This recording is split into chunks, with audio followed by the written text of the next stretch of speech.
Semua ajaran mengajarkan nggak boleh tindakan barbar seperti itu. Dan sorry untuk bilang, siapapun saudara, kalian hanyalah orang-orang kerasukan setan yang bertindak dengan cara-cara biadab.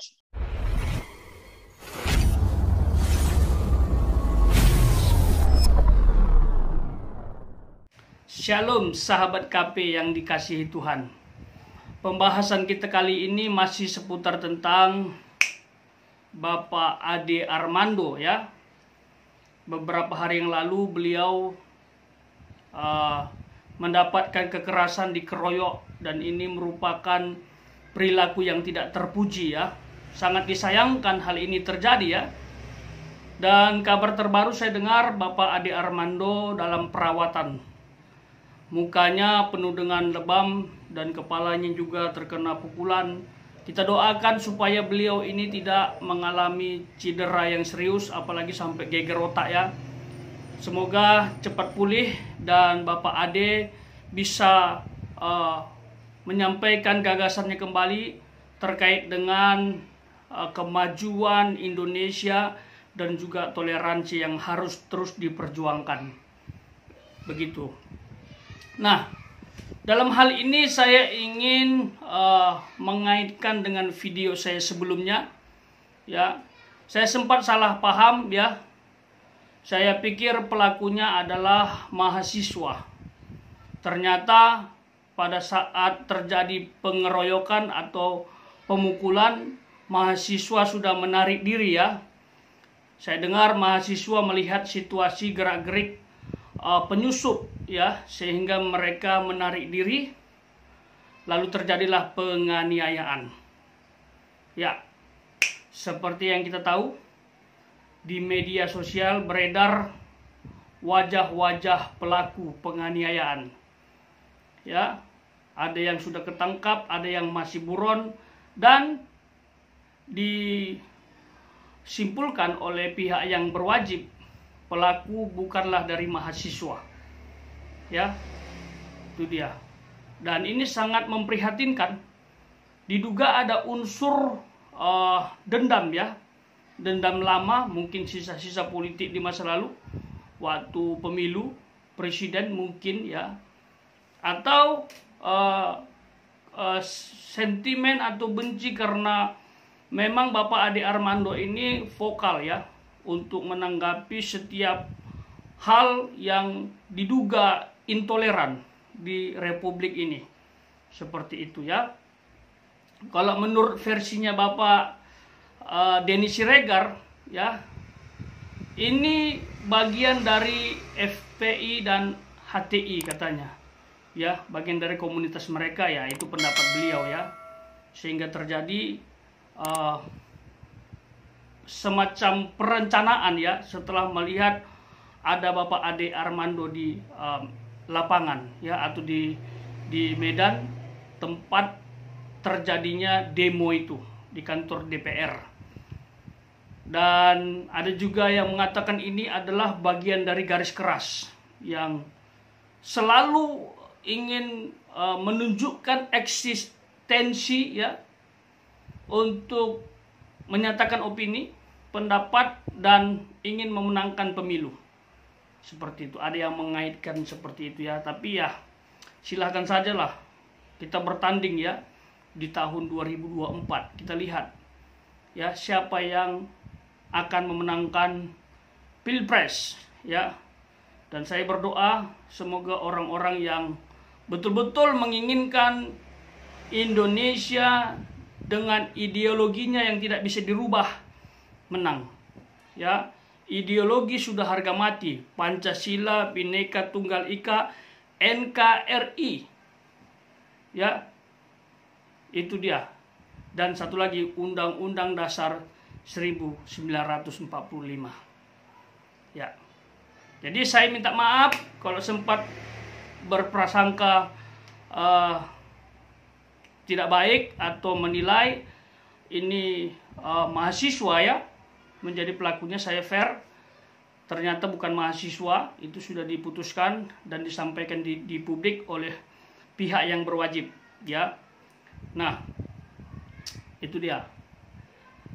Dan saya berharap walaupun bukan mahasiswa pelaku ya, tapi di tempat lain ada saya lihat lumayan anarkis juga ya, mahasiswa ya, sampai goyang-goyang pagar besi dan lain sebagainya. Sempat ada juga pemukulan. Ya memang yang memukul itu tidak terlibat dalam pemukulan Bapak Ade Armando. Tetap saran saya sama buat mahasiswa ya, tetap mengedepankan intelektual dan logika. Tolong ya, saya tahu mahasiswa ini semangatnya berapi-api ya, darah muda itu mengalir ya, tidak takut itu anak muda, tetapi ingat logika intelektual dikedepankan. Jangan sampai orang menilai kita bukan orang yang berpendidikan. Jadi harus bisa dibedakan mana yang berpendidikan, mana yang tidak ya, seperti itu. Nah,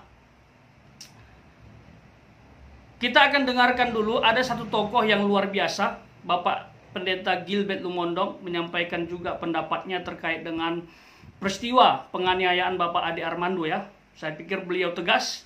Kita dengarkan dulu secara singkat. Ini dia. Apa yang terjadi dengan Bang Ade Armando ini adalah tindakan yang buat saya barbar, saudara. Hanya orang kerasukan setan yang bekerja demikian. Ini bukan karena beda pandangan nggak harus bertindak barbar seperti itu. Betul, Bang Ade Armando seringkali berbicara kata-kata yang keras. Tetapi bukankah setiap agama mengajarkan kata-kata dibalas dengan kata-kata? Dan semua ajaran mengajarkan nggak boleh tindakan barbar seperti itu. Dan sorry untuk bilang, siapapun saudara, kalian hanyalah orang-orang kerasukan setan yang bertindak dengan cara-cara biadab seperti itu. Dan sebagai hamba Tuhan, saya cinta bangsa ini, saya cinta negara ini, saya cinta mahasiswa. Bagi saya demo itu hal yang biasa. Tetapi kita ini sedang mau menuju teknologi 5.0. Selalu saya katakan ini yang sedang dunia tunggu-tunggu, yaitu teknologi 5.0. Tapi kita masih buat tindakan-tindakan primitif. Kita masih buat tindakan-tindakan yang betul-betul, sorry untuk bilang ini, rendahan banget gitu. Ini tindakan-tindakan hutan, saudara. Lompat-lom gitu ya kan. Barang yang siapa yang kuat akan menghancurkan yang lemah. Barang siapa yang rame-rame akan menghabisi yang sedikit, yang minoritas. Sebagai kasih dalam Tuhan, inilah kejahatan yang buat saya sangat dibenci oleh penguasa alam ini. Karena itu sebagai hamba Allah, izinkan saya mengingatkan, mari buat kita umat Kristen, kita sedang ada pada pekan suci Paskah. Buat rekan-rekan Muslim, kita ada di bulan suci Ramadan. Jadi karena itu, dari agama apapun, tidak ada tindakan yang seperti ini dapat terjadi. Saya berdoa supaya Kapolri dan Panglima TNI dapat membuat aturan yang sangat tegas. Kalau kita mau menghormati bulan suci Ramadan, kita mau menghormati agama-agama resmi di Indonesia ini, mari kita juga bertindak dengan aturan-aturan yang jelas. Jangan sampai orang-orang demikian buat saya ini menista agama. Dengan cara apa?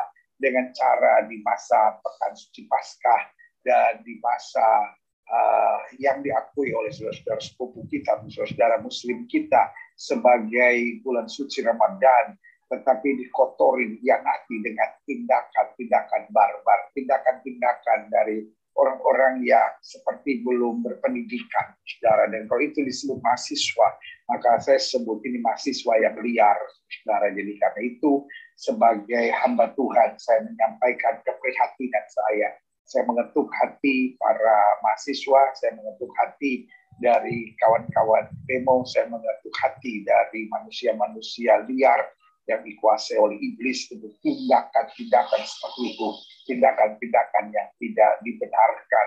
Dan rasanya Indonesia mengalami kemunduran jika perbedaan pandangan, perbedaan ideologi harus diselesaikan dengan cara barbar seperti itu. Dan ini betul-betul seperti, maaf untuk katakan ini, seperti binatang, saudara. Hanya binatang yang berbuat seperti itu. Dan saya mengetuk hati buat tokoh-tokoh agama untuk juga menyerukan sebuah tindakan seperti ini. Kristen kah, Islam kah, Buddha kah, Hindu kah, agama apapun saya percaya tidak menyetujui tindakan-tindakan yang seperti ini.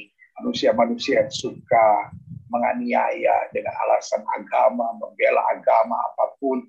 Buat saya membela agama, serahkan pada hukum. Membela agama, tunjukkan kepribadian yang mencerminkan agama. Kalau kita lihat sebuah agama, tindakan yang barbar seperti itu, buat saya, dia nggak pantas namanya agama. Ingat, agama artinya tidak agama, kacau. Tetapi yang terjadi justru kekacauan seperti ini. Saya berdoa supaya agama justru menjadi sumber kedamaian. Agama menjadi sumber kewarasan dari seseorang. Dan agama justru didasari pada kasih, saling mengampuni, saling bergandengan tangan, dan saling mengerti. Nah, itu dia. Sahabat KP, bagaimana menurut sahabat? Silakan isi opini di bawah, ya, di kolom komentar, ya. Nah, sedikit saya tambahkan, ya, perilaku seperti ini, ya, sebenarnya perilaku seperti anak-anak. Mengapa demikian? Saya pernah, ya, waktu anak-anak dulu, kita debat dengan teman, bermain, debat, topik tertentu begitu. Lalu ada teman yang tidak bisa berdebat dan tidak pintar ngomong, tapi kalah debat, gitu loh. Waktu dia kalah debat, dia marah, dia emosi, lalu dia pakai otot, lalu mengabaikan otak. Nah, jadi ini mirip seperti itu, ya. Tidak bisa menang dengan cara pandang, dengan gagasan, lalu dia menggunakan kekerasan. Itu tidak boleh di zaman sekarang. Kecanggihan intelektual, kecanggihan teknologi, ya. Zaman sekarang itu seharusnya mengedepankan gagasan, pandangan, ya. Seperti itu. Bisa bermain di medsos, ada YouTube, ada Facebook, ada Instagram, ada TikTok, ada Twitter, banyak medsos yang bisa digunakan untuk perang opini, gagasan, dan menunjukkan kita orang yang berintelektual. Bukan kalau tidak sepaham, ya, marah, anarkis. Kalau pandangan dia berbeda dengan saya, dia harus dihajar. Tidak boleh, ya. Darahnya halal. Kalau masih seperti itu, habislah kita. Kapan majunya? Ya. Saya menghormati setiap keyakinan, setiap agama orang lain, ya. Tetapi ingat, kita juga harus menghormati gagasan setiap orang, ya. Kalau kita tidak bisa terima gagasan atau ide Bapak Ade Armando, ya sudah, berarti kalah debat, ya. Berarti gagasan kita kalah. Ya sudah, diam saja. Kalau langsung adu otot melakukan kekerasan, ya mirip seperti saya dulu waktu kecil, ya. Teman kalah debat, ngajak berkelahi. Ya kalau kalah debat, tidak punya bahan, tidak punya materi, ya pulang belajar lagi gitu, ya. Bukan malah melakukan kekerasan. Ya, demokrasi itu dibangun di atas dasar cara pandang yang baik dan yang benar. Gagasan yang baik dan yang benar. Gagasan yang bisa dipertanggungjawabkan. Gagasan yang mengandung kreatif dan inovatif. Itu dia. Setiap orang boleh menyampaikan gagasannya. Itu dilindungi oleh undang-undang. Ya. Tetapi kalau sampai melakukan kekerasan karena kita tidak sepaham dengan gagasannya, itu tidak dibenarkan dan harus mengalami tindak tegas dari aparat kepolisian. Ya, kita berdoa semoga ini selesai, terbongkar semua, ya, apa motif dibalik penganiayaan Bapak Ade Armando. Tuhan memberkati.